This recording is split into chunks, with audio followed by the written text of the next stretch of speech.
Graça e paz em nome de Jesus. O tema da nossa mensagem: Jesus é 100% homem e 100% Deus. Amém? Neste momento, não foque na zoada, mas sim na palavra de Deus. Meus irmãos, João capítulo 1, versículo do 1 ao 4 diz assim: No princípio era o Verbo, e o Verbo estava com Deus, e o Verbo era Deus. Ele estava no princípio com Deus. Todas as coisas foram feitas por intermédio dele, e sem ele nada do que foi feito se fez. A palavra do Senhor diz que a vida estava nele, e a vida era a luz dos homens. Amém? Meus amados, e o mais importante, no versículo 14 diz assim: E o Verbo se fez carne, e habitou entre nós, e vimos a sua glória, como é a glória do unigênito do Pai, cheio de graça e de verdade. Oh, glória a Deus! Amados, percebemos aqui nesse versículo que Jesus Cristo é chamado de Verbo, ou seja, a palavra. Meus amados, fazendo a alusão à palavra criadora de Deus. Ou seja, vamos entender juntos, vamos caminhar pelo texto. Em Gênesis capítulo 1, versículo do 1 ao 26, vale a pena vocês meditarem lá. Amém? Vale apenas se conferir para não ficar nas minhas palavras. No versículo 1 diz assim: No princípio criou Deus os céus e a terra. No versículo 3 disse assim: E disse Deus, haja luz, e houve luz.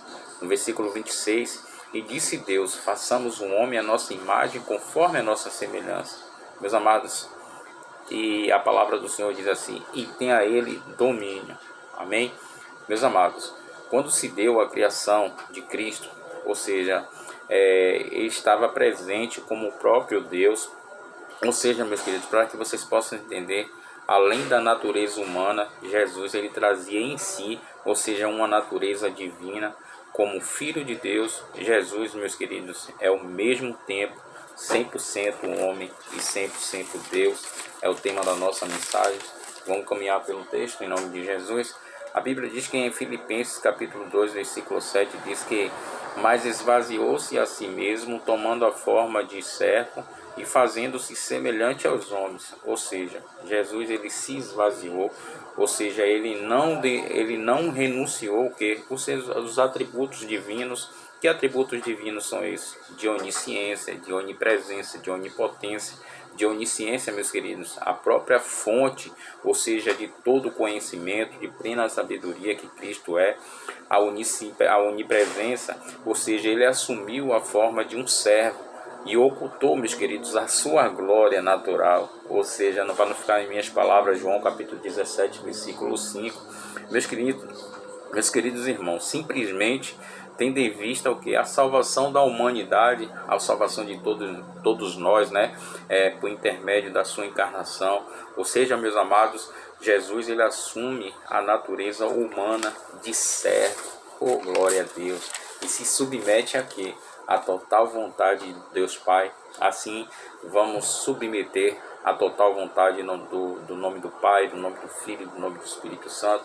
Amados, Jesus é da mesma forma, é da mesma natureza de Deus. Amém? O que isso significa? Dizer que em essência Jesus é o próprio Deus. Para não ficar em minhas palavras, Filipenses capítulo 2, vale a pena vocês ir do início ao final. Amém? Meus queridos, o inimigo da fé, você pode ter certeza que tem muitos, pode até dizer que Jesus não é Deus, ou seja, por causa da sua submissão ao Pai.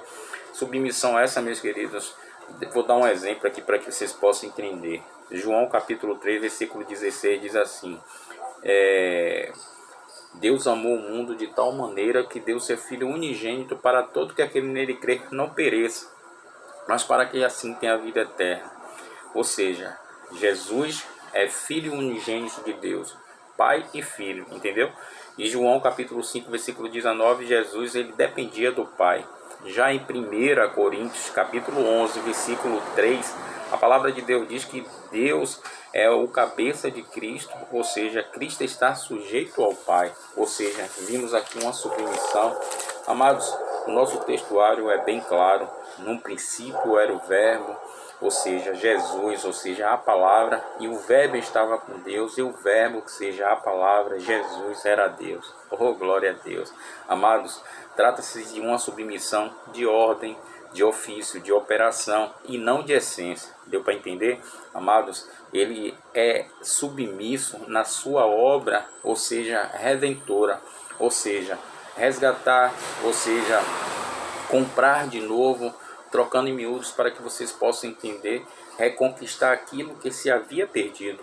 Ou seja, o sangue de Jesus derramado na cruz, meus queridos, nada mais e nada menos, teve o quê? Um propósito. Propósito esse, meus queridos, redimir. Amém? Deus, meus queridos, se alegra quando os pecadores eles se arrependem, você pode ter certeza, porque trazer o pecador ao arrependimento é a sua própria obra, ou seja, Deus, meus queridos, é o Senhor. Trazer o pecador ao arrependimento é a sua obra, ou seja, ele veio, morreu na cruz, foi derramado um sangue precioso para a remissão dos nossos pecados. Amém? Meus amigos, em nome do Senhor Jesus Cristo, essa é uma pequena mensagem da parte do Senhor, para que assim vocês venham tomar posse de tudo que saiu aqui. Minha oração é para que vocês venham tomar posse de tudo que foi dito aqui, em nome do Senhor Jesus Cristo. Deus é o Senhor e o Senhor é Deus. Deus continue te abençoando. Jesus é 100% homem e 100% Deus. Amém? Glória a Deus. Deus continue abençoando a cada um. Tchau, tchau. Forte abraço.